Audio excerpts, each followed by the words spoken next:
Okay, welcome back, everyone. I'm happy you decided to join me again here for another webcast. For those of you who are joining again, this webcast is going to follow a familiar, similar format to the previous two. If this is your first time joining us and you're watching on YouTube, there is a chat window where you can ask questions and interact with other viewers. And if you like this content, please consider subscribing or pressing the thumbs up button to like the video. If you're in the Zoom room, you can queue up a question at any time using the Q&A button, and I'll answer in the Q&A section of the broadcast.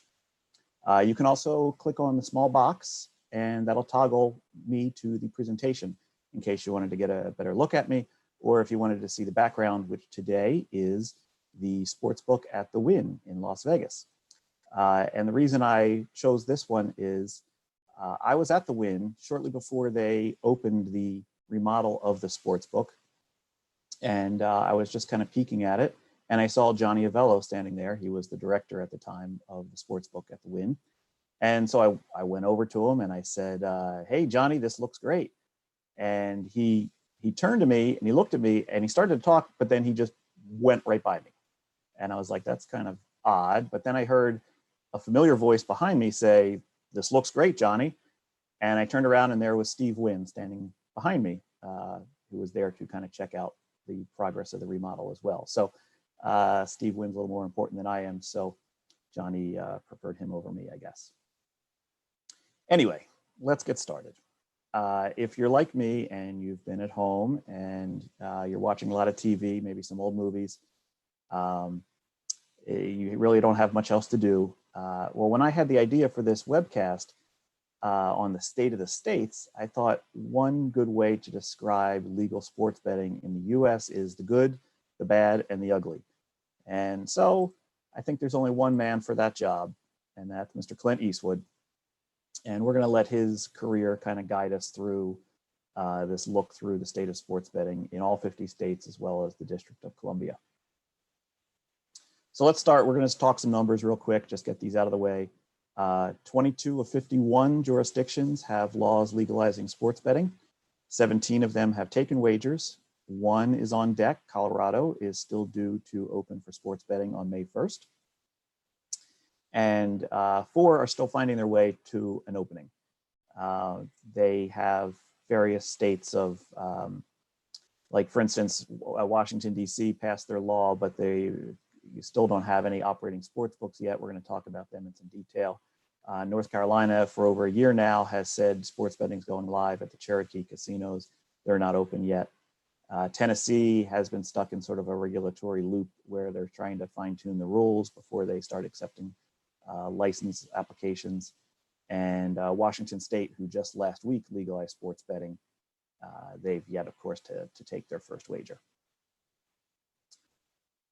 So one thing we need to realize with sports betting is there is a wide array of laws and regulations that need to go into place before you can have legal sports betting. And as a result, there's often many different loopholes that they have to work through. And so a lot of states are still along this process of legalizing sports betting. 29 states have yet to legalize sports betting. Now, 26 of them have had bills. 17 of those bills are still alive in some shape or form. And 9 states have had bills that have tried and failed. And then there's also 3 states that have had no action yet so far. And that's Utah, obviously, as well as Idaho and Wisconsin. Okay, so enough about numbers. Let's get into some detail. So let's start out with the good, right? Clint looks very happy in this photo. He approves of these states. These are listed in alphabetical order. These aren't necessarily a ranking of any kind, but let's get into the good states. So let's not confuse good with great, all right? I had hoped we would have a great state for sports betting by now. However, we don't. Now, Colorado has promise, but they're not open yet. There are some signals that would make that state very good for a consumer. There's a high amount of competition on that state. The regulatory hurdles are very low to get new applicants and new operators into that state. And you know, that makes a good point of there are 3 things that make up a good sports betting state. And the ones I've listed here are competition, convenience, and growth potential. Now, fostering competition keeps the industry honest as well as it keeps it innovating. I've said in the past that competition breeds innovation. Innovation keeps sports betting from becoming stale. Meanwhile, convenience gives legal sports betting footing to compete with offshore black markets. Regulation brings you a confidence that can't be matched by offshore. And when you add convenience on top of that, it can make for a superior product to what's offered offshore. And of course, the last hallmark of a good state is growth potential. Can the state evolve as the market needs evolve? It's one of the toughest parts of regulation to anticipate, but some states have clearly done a much better job of seeing things in a long-term view rather than just plugging budget gaps. So let's run down the good states. As I mentioned, Colorado, with a competitive market and with fair laws that are a low barrier to entry for new companies, that should lead to some really interesting innovation in Colorado. Illinois is a betting hungry state. They went online just before this whole pandemic really got to be disruptive to the sports betting industry. And their regulation is far from perfect in Illinois. I'm not saying they're great by any stretch, but they clearly put some thought into it. They made some changes along the way that are more conducive to the to the consumer in their state. And they have a fair amount of competition scattered throughout the state, which will be good. I think Illinois is probably going to be the top handle state probably within a year. I really think Illinois is going to surprise a lot of people in how they take to sports betting. Iowa, again, there's some flaws in Iowa's design. They have in-person registration, which is kind of a bummer for if you want to do some mobile betting, you got to drive to all four corners of the state of Iowa, which, considering they kind of opened that in the wintertime, driving all around Iowa wasn't very fun for guys that went out there to get established in Iowa. But there is a fair amount of competition in Iowa, and it's looking like it'll be a decent state. Michigan probably has the worst timing of any of these states. They went live on March 11th, which was also, as I noted on Twitter, the day the music died. That's when we have had our last NBA game played for a while. But the bright side of Michigan is they were able to unite the tribes and the commercial casinos together into one plan. That's kind of a rarity as sports registration goes, and we'll discuss that a little bit later as to why that matters. Nevada, I mean, what's there left to say about Nevada? We're all familiar with Nevada's sports betting model. I had my complaints about Nevada, and then I experienced the European model come in for a couple of years here in New Jersey, and I have a newfound respect for Nevada and what they've done with their product. Nevada has a very flawed mobile betting model, and hopefully they're going to make changes to that soon. But as long as we can keep all these corporate mergers from shrinking the Nevada market, Nevada still is a decent play for the average sports bettor. And then, of course, there's New Jersey. As Roxy Roxborough said, this is the state that tried the hardest to get it right. And it was a good thing they went first, because all the other states behind them could copy their example. Unfortunately, nobody has copied them. New Jersey has had successful sports betting for 2 years, and the market is still growing, which that's a really good sign. Now I have some small complaints about how New Jersey works. The lack of being able to bet on New Jersey college teams is a little misguided, but overall it's been a good state for the sports bettor. And then there's Pennsylvania. So I've had my beefs with Pennsylvania over the years. There's a lot they've done wrong, in my opinion, and there's probably a lot of room for improvement. The barrier to entry to get into Pennsylvania for a company is extremely high, and that kind of blocks out a lot of the upstarts and kind of shapes up for more of an oligopoly situation with the operators there. But at the same time, they've done a decent job in giving consumers convenience, giving consumers confidence, and there's a decent amount of competition in the state. So there's also growth potential. And the good thing about having growth potential in the state is that there's still room for change and things can get better. So while Pennsylvania right now is not my ideal state, there is room for improvement, and I think they're gonna get there. So we've gone over the good. Let's talk about the bad. Now, to be honest, not all of these are terrible, but when you're talking about the good, the bad, and the ugly, there is a wide swath between good and ugly. So as you can see in this picture, Clint isn't happy with any of these states, but we'll go through them real quick and we'll kind of identify what makes them probably more to the bad than the good.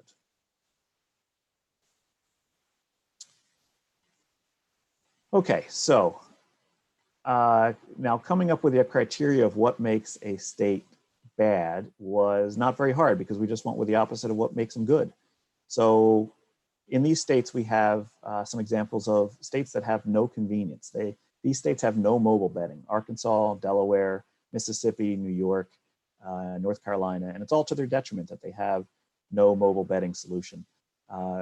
Chief in point would that be New York. Now, New York has tons of population.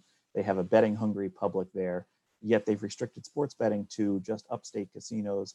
I think the closest to New York City is about 120 miles away.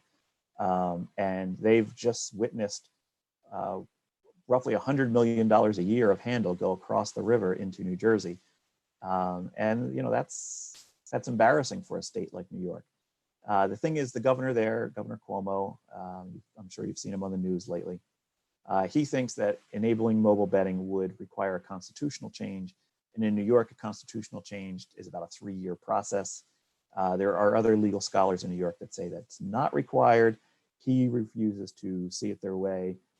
He just released a budget that they're working to pass now. Mobile betting's not in there. So for another year at least, mobile betting's not going to be in New York.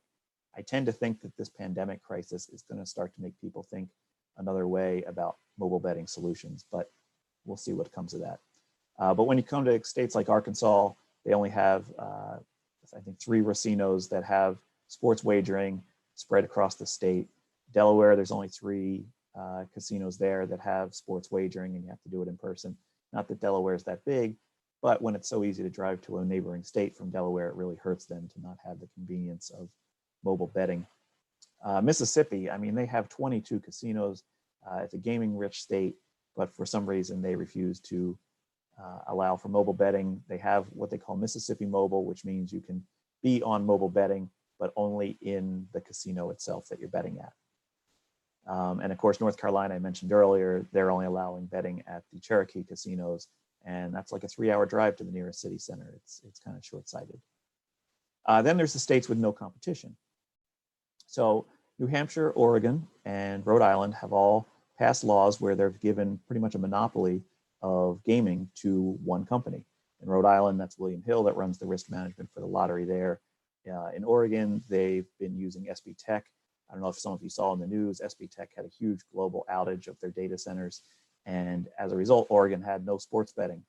Now, of course, there hasn't been a lot of sports going on, but it was still pretty embarrassing for Oregon to have a product that's been highly scrutinized in the state, and now to run into a technical glitch that shut them down for about a week. It was pretty bad for them. And then there's New Hampshire, which they gave all their exclusive online rights to DraftKings, and DraftKings is the only vendor allowed to do mobile wagering in New Hampshire. And when you have a lack of competition, you have a lack of desire to acquire loyalty of your customers because you have loyalty by default. You may have a lack of innovation because you don't need to innovate. You got your customers all in there. And then there's the states that have sort of no direction. So New Mexico authorized sports betting based on that their tribal compact says that the tribes can offer class 3 gaming no matter what it is. And so sports betting being a class 3 game, the tribes in New Mexico said, yeah, we're moving forward with sports betting, whether you have a regulatory body or not. So they don't really have any direction for sports betting other than it's offered by some of their tribal casinos. Tennessee, I mentioned earlier, they're just going round and round with all these regulations. They were looking really bad. They were going to wind up in the ugly part of this presentation. They've kind of improved over the last month or two. They got rid of some really horrible regulations that they were about to make rule. They still have some not so great ones, but the fact is they've been legal for over a year now, and they had a go live date of July 1st, 2019, and they're still not live. There's still no operators lined up to go live. With this pandemic crisis, I doubt they can make it by football season, if football season starts on time. Tennessee is really starting to lag behind. And then there's West Virginia, which is another crazy case. They had an early adopter of sports wagering, and then they had a vendor kind of go dark on them, and that resulted in people not being able to make wagers, not even figure out what money they had in their accounts. It was very odd. They had the regulatory board almost all resign in full. The governor of the state owns a casino, yet he hasn't recused himself in a lot of these negotiations and processes of how sports betting is moving forward. Kind of a messed up state. You can insert your joke about West Virginia right there, but it's not a great scene down there. But here's the point with these states. There's still hope. As I mentioned, there's still hope that New York will see the light of day sometime and institute mobile betting. There's still hope that some of these states like, Delaware or Arkansas can add in a mobile betting component. There's still hope that Oregon kind of sees what happened with all of their nonsense so far and kind of can craft a better law. Sports betting could get better in these states, so I wouldn't give up completely on them. So let's talk about the ugly. And I guess I should have braced you for this photo a little bit, but Clint. Anyway, there are some states that really take the prize when it comes to the ugly. And one way to end up on this slide is to ignore the advice of both consumers and of operators and of wise people everywhere and chart your own poorly designed path. In the case of Washington, D.C., this came about through corruption. The main sponsor of sports betting in D.C. was a councilman, Jack Evans. He picked the D.C. lottery and their vendor, Intralot, a lottery company that previously had no experience in sports betting in the United States, and a company that's been teetering on the brink of bankruptcy for a while in Europe. And he gave them the predominant role to operate all of mobile sports betting for the District of Columbia. It turned out later that we found that Intralot had made hefty contributions to the consulting firm run by Jack Evans. It got so bad that the DC City Council voted to remove Jack Evans from office. However, they also decided to let this sports betting law, which he basically crafted by himself, and all the contracts involved in it to stand.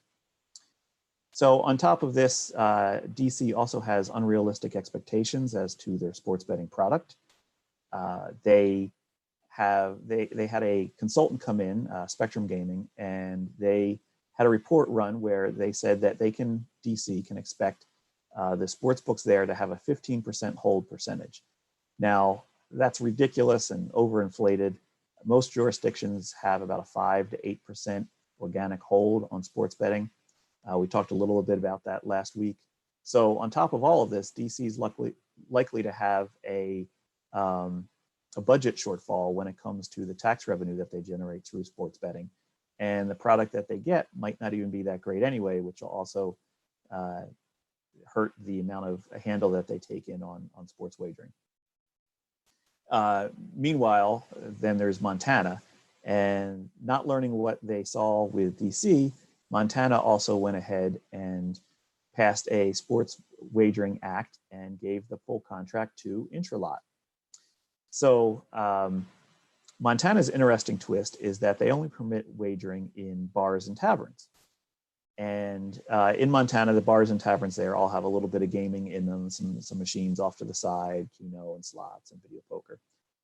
So the Montana Lottery, which is overseeing this for the entire state, chose Intralot as their sole vendor, and bettors have to be physically present in the bar or tavern to place a bet, either at a kiosk or through a mobile device, but they again have to be present in the bar or tavern.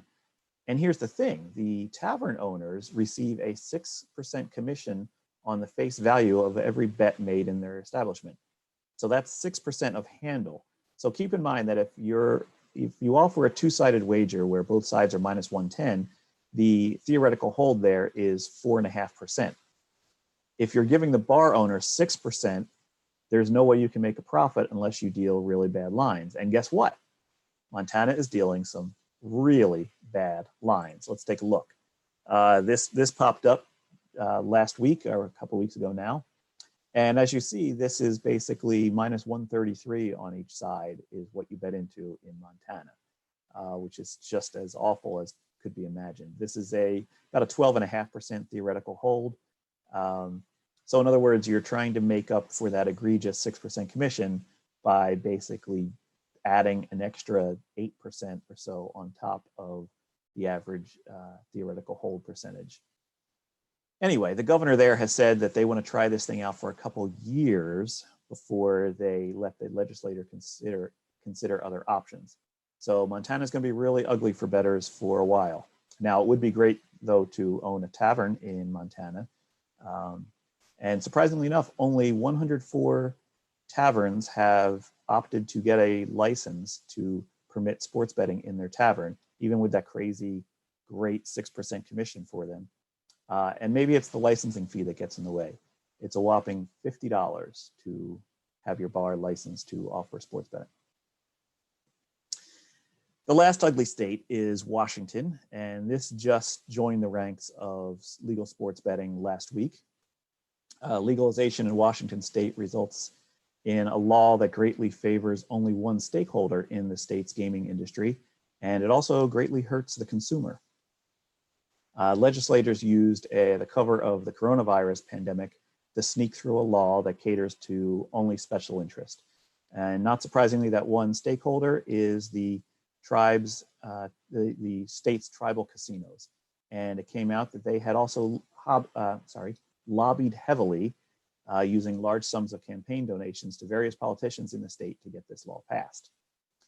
They even went as far as to call legalizing sports betting in the state to be an emergency matter so that it couldn't be brought to a statewide referendum or to open hearings to the public.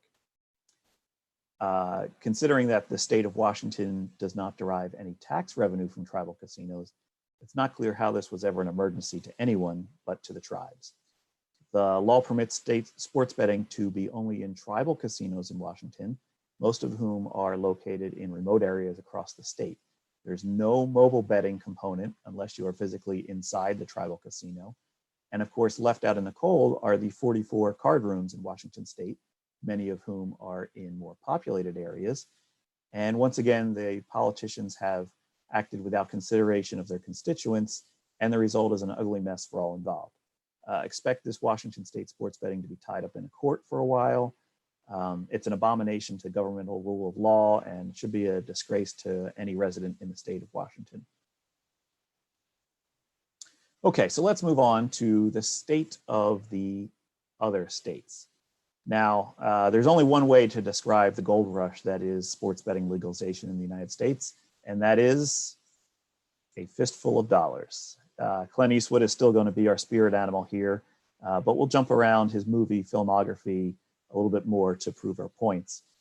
Let's start with the states that could go ahead and make my day. So there's Dirty Harry, but instead of pointing his 44 Magnum, he's giving us a thumbs up because he approves of how good these states might have it when it comes to sports betting. All right, so let's go down the list here. We have Arizona, and now Arizona is all tribal casinos, but there's a healthy amount of competition. So the right law with some convenience and some growth potential could make for a decent opportunity for sports bettors that live in Arizona. Maine actually had a good law. They had open competition, mobile betting. Any company that ran sports betting in another state could apply for a license to be in Maine and operate in Maine. However, the governor vetoed it, and there was significant lobbying from Penn National, who operates a brick and mortar casino within Maine. And basically, they didn't want this level of competition, a level playing field, when they have so much overhead already in the state of Maine. That's somewhat understandable, but at the same time, you have to applaud Maine's efforts for trying to create such a level playing field, because that only benefits the consumer. It could return next legislative session. We'll see what happens in the fall when it comes to Maine. Maryland has a voter referendum coming up this fall. It should pass anytime that there's a high turnout into a election, and since it's a presidential election, there will be a higher turnout. These things like legalizing gambling tend to do pretty well. So this should pass this fall. Maryland has a lot of reasons to be competitive. They have a lot of sports betting popping up in the states around them. It'd be a good idea for them to put forth a good effort so that they can get some traffic across state lines into their state. Missouri has a long gaming history, and they've also have a history of protecting consumers when it came to gaming industry. So they're still sorting out what they want to do with sports betting, but I have a feeling Missouri is going to be a decent state for sports bettors. There's a lot of casinos. There could be a lot of competition. As long as they don't make any large mistake, it should do pretty well. And then Oklahoma is a very good one. Oklahoma is all tribal gaming, and they have a ton of casinos. They get a lot of traffic across state lines from Texas, from like the Dallas area. And it could be very competitive in Oklahoma if they can unite the tribes and come up with a good, solid law for the consumers. Oklahoma could be a great place to practice sports betting. So the next section I'm going to call the mule. And the reason I call this the mule is because it's starting to resemble a jackass, but it's not quite there yet. These are states that have bad motives, bad ideas, and likely will have a lousy product.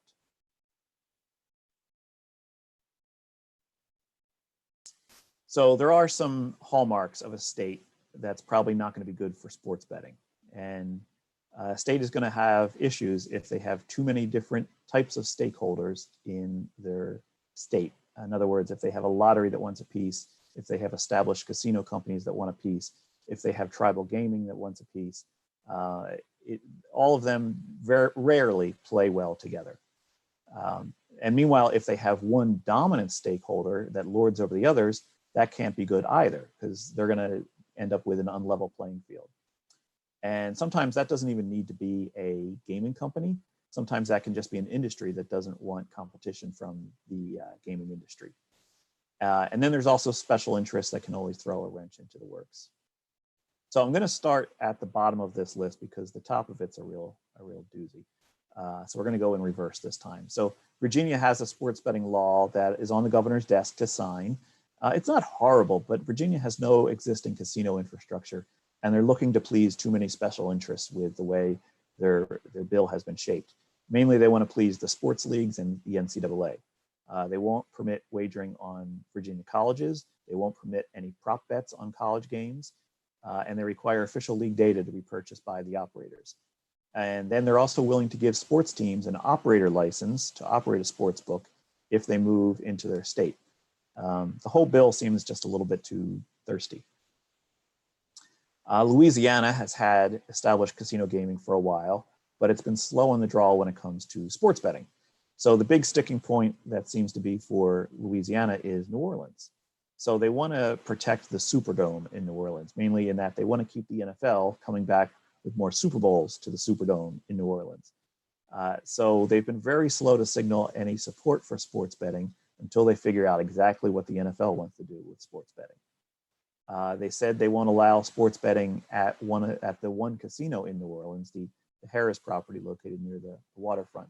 So Louisiana could end up with a sports betting law that pretty much favors just the NFL or the sports leagues and harms all the consumers and all the operators that operate in a vast gaming state such as they have. Another state that's considered the mule is Kentucky. Now, Kentucky has a long, rich history of horse racing, and as a result, they've entrusted the Horse Racing Commission in the state to oversee sports wagering if a law can be passed. Now, this creates the scenario of one dominant stakeholder, which in this case is Churchill Downs, which operates casinos in multiple states. There's a good chance that any move forward in Kentucky is going to be favorable to Churchill Downs and what they want to do in the state of Kentucky. But so far, the bill to legalize sports in Kentucky has been stalled by various amendments and partisan politics. Democratic governor is highly in favor of expanding legalized gambling. So the Republican legislature has started to kind of decide that they don't want it as much as they used to. But if it gets past this stage, expect a contested process forward when it comes to regulation in Kentucky. I think they're going to be a very slow state to move, even if they pass a bill. They're going to be a lot like Tennessee. So then there's California. So long has California been a dazed and confused state when it came to gaming. California keeps making head fakes towards sports betting legalization. However, this is a state that just has too many different stakeholders. Currently, the tribes want sports betting all to themselves. They're pursuing a ballot referendum for November to ask California voters if they should legalize sports betting. Now, of course, a ballot referendum, they're rarely straightforward, and you can expect this one to be worded probably deceptively, as it intends to restrict sports betting for everyone that's not a tribe. The tribes were 2/3 of their way to get to the required 1 million signatures when the pandemic broke out. I guess that's a silver lining to the pandemic, because the tribes only have until April 21st to gather the rest of the signatures required, and to do so now without any kind of social interaction seems pretty dubious. Speaking of dubious, the tribes put out the findings of their own survey, which said that 2/3 of Californians do not want the ability to bet on mobile apps. Sorry, that just sounds wrong and incorrect. I doubt Californians want to drive in hours of traffic to get their wagers down at tribal casinos. But the problem with California gaming is that, as underhanded as the tribes can be, the card rooms are probably worse. While the card room should be included in any sports betting law, I doubt they'll come up with a fair and equitable solution on their own or in agreement with the tribes. So California is likely going to stall and linger in this malaise that they've always been in. The sports betting money in the state will continue to go offshore, or it'll continue to drive through the desert to Las Vegas. So then there's Florida, and the biggest mess in gaming will always be Florida. I could dedicate hours of video to just discussing Florida's issues with their gaming. And in this case, they check all of these boxes.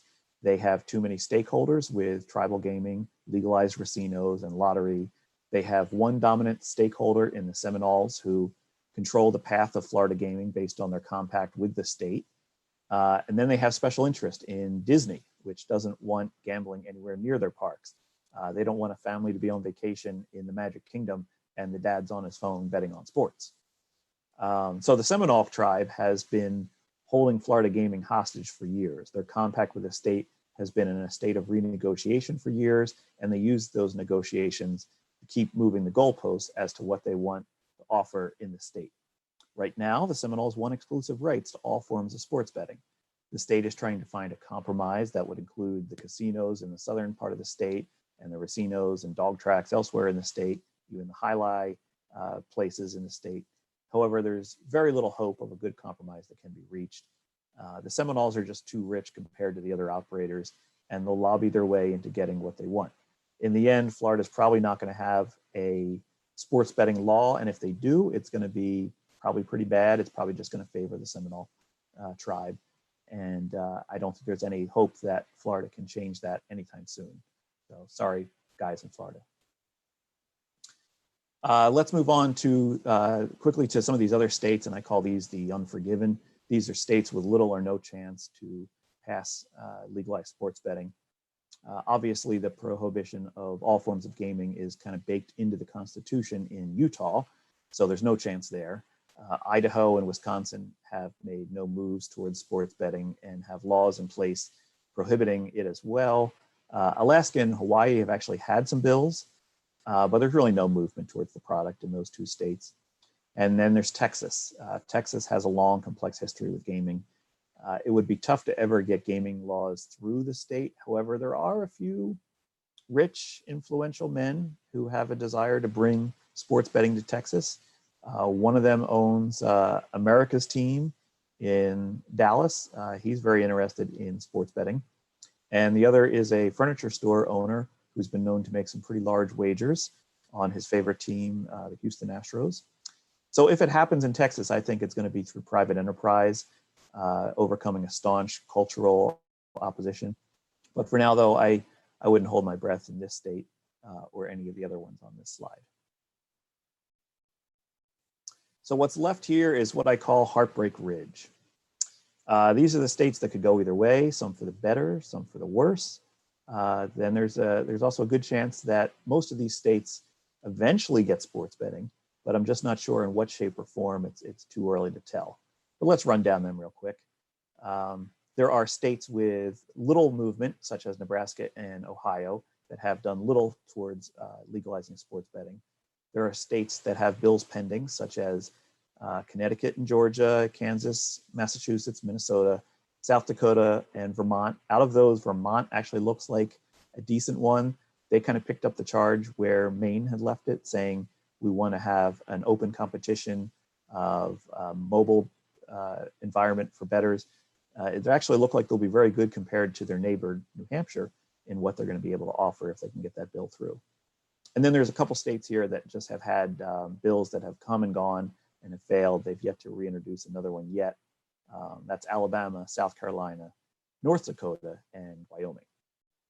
So I wanted to rush through that last slide here just because we're running a little short on time and there's not a whole lot known about these states. I couldn't go into too much detail on any of them. But let's talk about what you can do as a constituent in any of these states that I've mentioned. You can get involved. Now, if your state already has legal sports betting, it's going to be a little bit of a slower chance of having it change into anything better. You just have to accept that. But for those of you who are in states that have active bills going, or you have, there's rumors that sports betting's coming, this is a good time to contact your legislators. You can call them, you can write them. It's pretty easy to find out contact information. I don't know how well they'll read your letter or phone call to them. Make it short, make it sweet, make it simple, but at least get your voice known. And then another thing you can do is that when your state passes a law for sports betting, respond to the request for public comments. We've actually seen this works. We've seen in Illinois, they had 350 pages of comments. I submitted one small 2-paragraph comment on how there shouldn't be one-sided markets allowed in Illinois. You need to have a winner and a loser in every market offered, because otherwise you offer these one-sided markets and they're just bad for the consumer. And what do you know? That became a regulation in Illinois. It surprised me, but it works. We saw it in Tennessee. Enough people complained that their 15% mandated hold was bad, and they've changed that down to 5%. We saw people complain that ties lose on parlays in Tennessee, which was totally weird, but people really railed them on that, and it changed. So the request for public comments does work. Keep up with the news. Keep up with what's going on in the sports betting world. You can follow me on Twitter. You can follow some other people that keep up with this sort of thing. And then, of course, there's an organization I'm involved in, and I'll just mention it real quick here. It's the American Bettors Coalition. We're at AmericanBettorsCoalition.org, as well as at American Bettor on Twitter. And basically what we're looking to do is we're looking to be the eyes, ears, and voice of the American sports bettor, so that we can relay to the sports bettors, here's what's going on in these states. And we can also then relay to the states, here's what the sports bettors want in terms of the sports betting laws. Here's what the consumer wants. Too often we've heard from operators, and we've heard from regulators, and we've heard from companies that aren't even in the US as to the shape of how US sports betting should go. We need to change that. We need to make sure it's the American consumer that gets the voice for American sports betting. So we started this nonprofit organization. It's a little tough right now with this pandemic.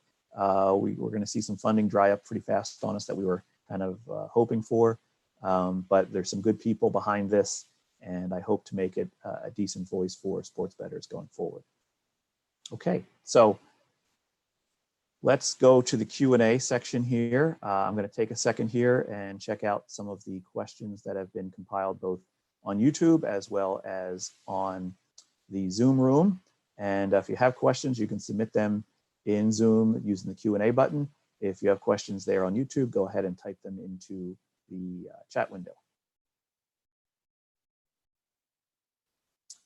All right, so we have a question here from Chris. He says, I'm in Florida, and I know the biggest hurdle at any legalization, as well as the quality of such legalization, depends heavily on the tribes.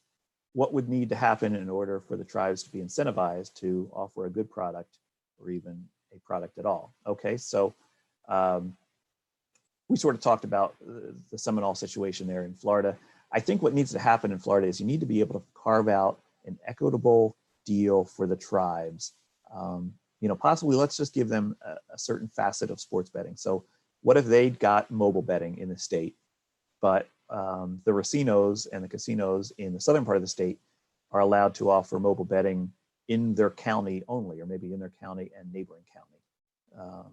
That would at least give the racinos sort of this way to kind of keep their loyalty base there, their local loyalty base, as well as give the Seminole tribe the ability to go to all the other counties in the state.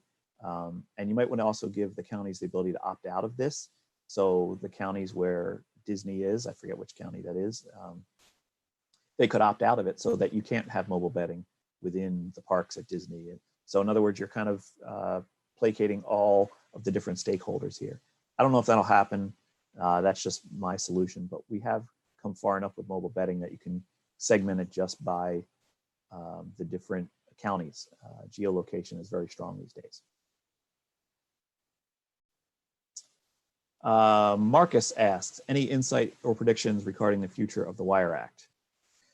So the Wire Act is what's causing us to talk about all 50 states individually instead of talking about all 50 states collectively, because there is no interstate betting in the United States due to the Wire Act.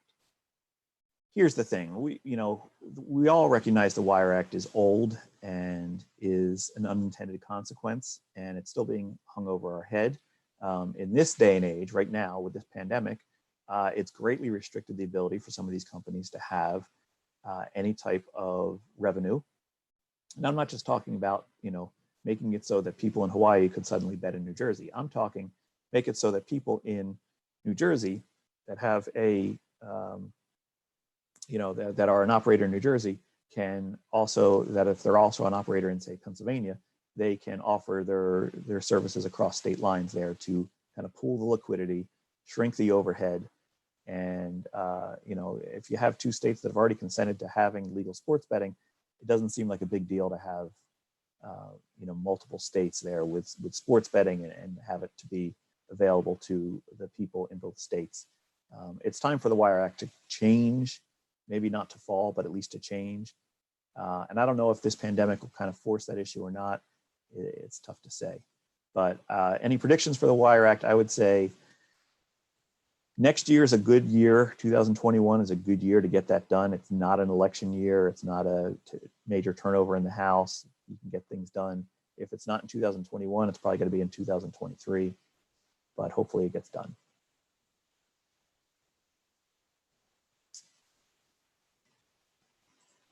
Somebody asked me here anonymously, I'm surprised you think Illinois could have that highest handle someday.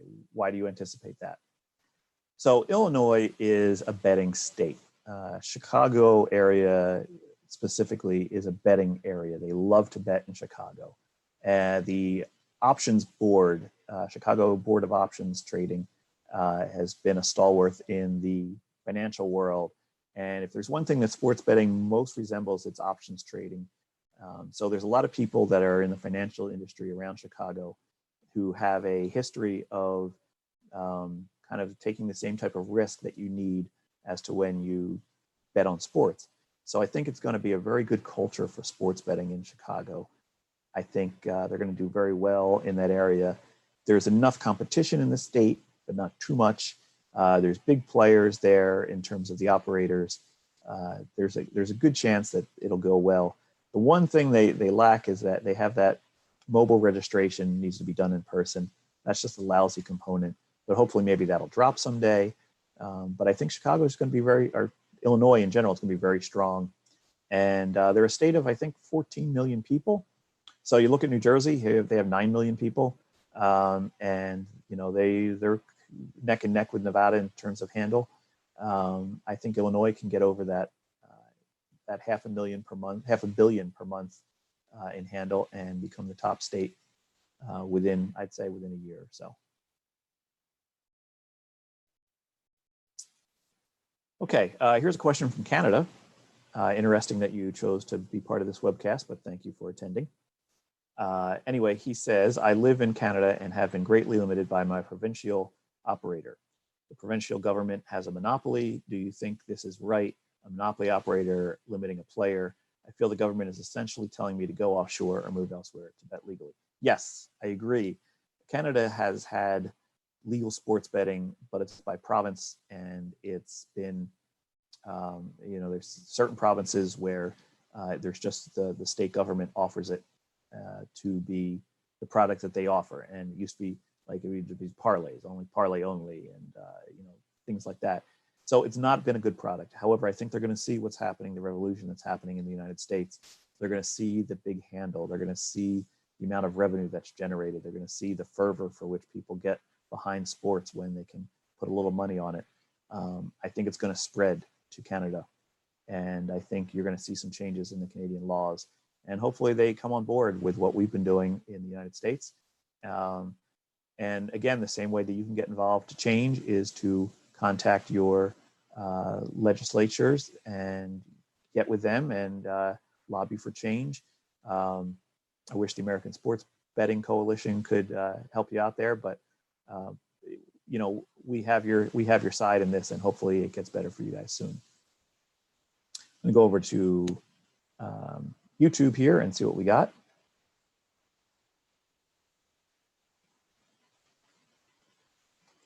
Okay, Chuck asks, with the way that sports books are banning players for winning, should we vote against sports betting in states where that is coming up in November?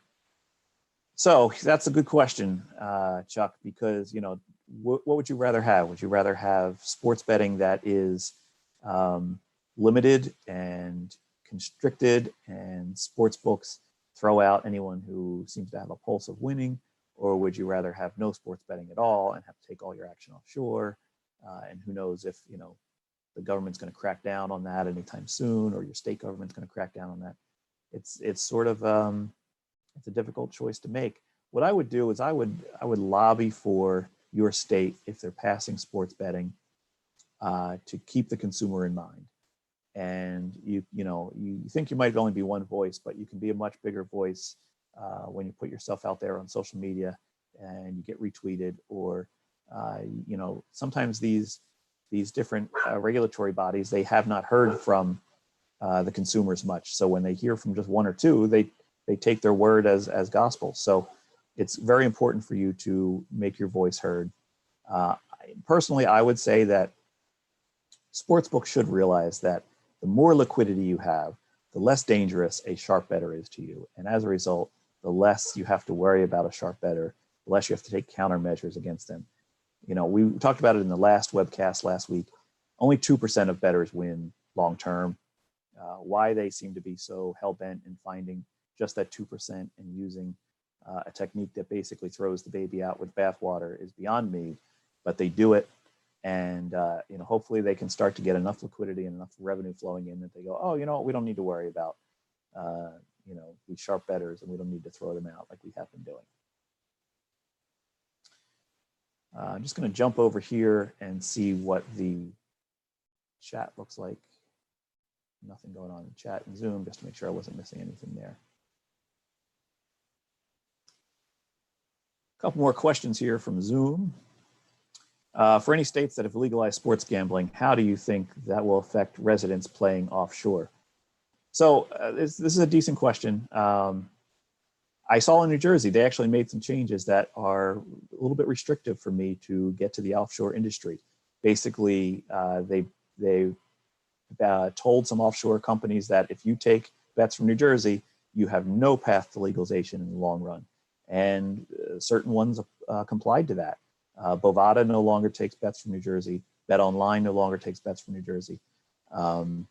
They've restricted, you're not allowed to advertise an offshore in New Jersey. If you're an affiliate company, you can't advertise both an offshore company as well as a legal company, which that caused OddsShark to be banned from New Jersey. So there's a lot of different ramifications. Now, only certain states have made it a crime to bet offshore. For instance, in Washington State, it's a felony to bet offshore, which is ridiculous. In Nevada, it's a misdemeanor to bet offshore. It's a misdemeanor to transfer money to a bookie in Nevada. They got a lot of crazy laws there that are totally meant to benefit the regulated industry, and they're pretty much unenforceable, but at the same time, they're still laws, and you still need to respect them. So I kind of feel like some of these states, if they make a good enough product, then yeah, go ahead and make some of these laws against the offshore industry.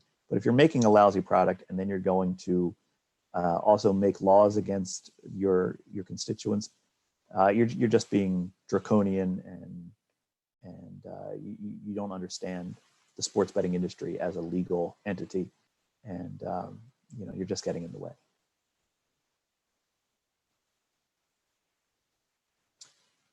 Quick personal question here from Chris. He says, you seem to have a real passion for this aspect of gaming, legislation, product offering, etc.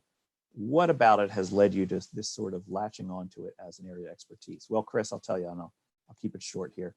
In 2009, New Jersey started to talk about legalizing sports betting. Now, at the time, I was an advantage player. I was mainly doing just things in casinos, traveling around.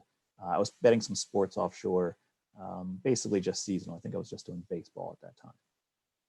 And so 2009 came around and I said, wow, I really think this could be great for my home state, and I'll get involved. I'll definitely want to focus my sights on sports betting. So I did. I kind of made sports betting my primary source of income generation as an advantage player.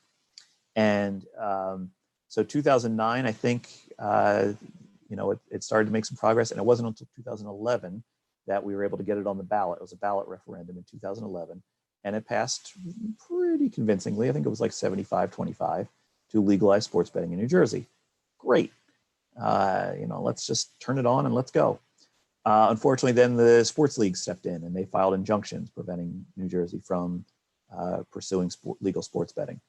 And this went back and forth. And as you all know, this went back and forth for about 7 years before the Supreme Court made their ruling and overthrew PASPA as a federal regulation. Well, during that time, I kept waiting, and I've kept thinking, oh, we're just a month or two away from sports betting. So when you do that for basically a better part of a decade, and you're just waiting for sports betting, and you're looking at these laws and figuring out what's preventing it, you start to kind of become more of a subject matter expert as to how this is all working. And that's when I started to realize, what was all involved in this and how the sausage is made. So that got me involved in this. It's kind of evolved over time. But here I am, and hopefully the knowledge that I can impart to other consumers is going to help other people that are in other states that might not have as long to wait, but also are looking forward to sports betting in their state. And I can kind of break it all down into how it's going to go for them. Quick question here from YouTube. The legal books seem to be run awful, especially the lines. Do you think they will ever break down and hire talent with an offshore experience? So this is a good one, John. I agree. The most knowledgeable people in sports betting are offshore. And the amount of knowledge that is running offshore books is far better than some of the knowledge that is currently in the legal industry in the United States. We need to find a way to repatriate that money, because those people are usually US citizens that have gone down there to run the books. They'd like to come back. They'd like to live here. They'd like to pay taxes on it.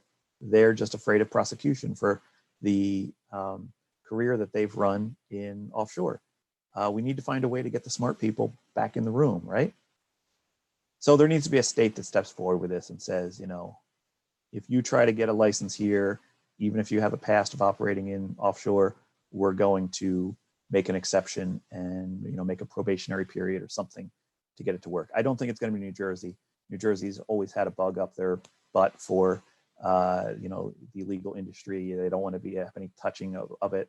The licensing that goes for key employees through New Jersey is very rigid and strict and looks far back into the past. But some other state's going to realize this, and they're going to make this change, and it's going to be for the benefit of everyone.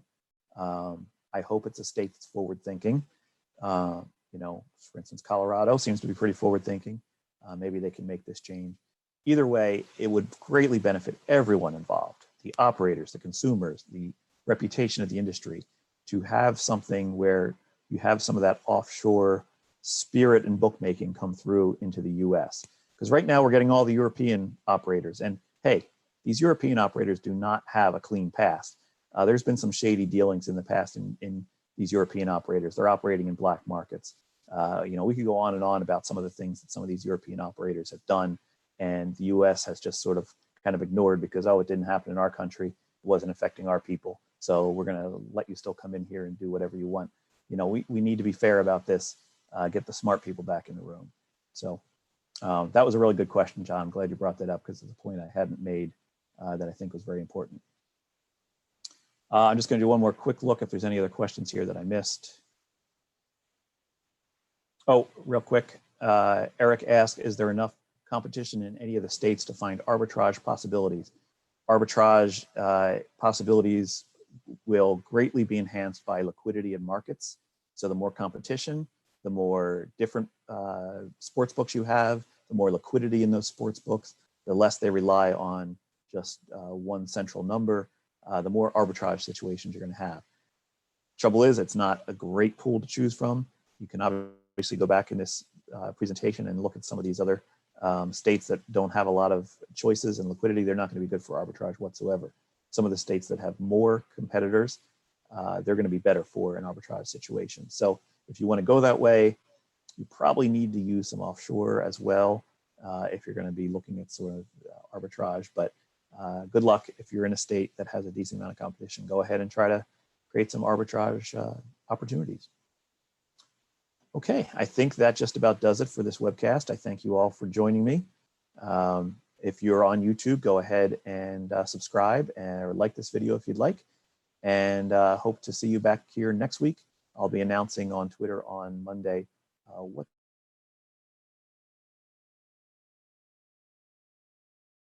And good night.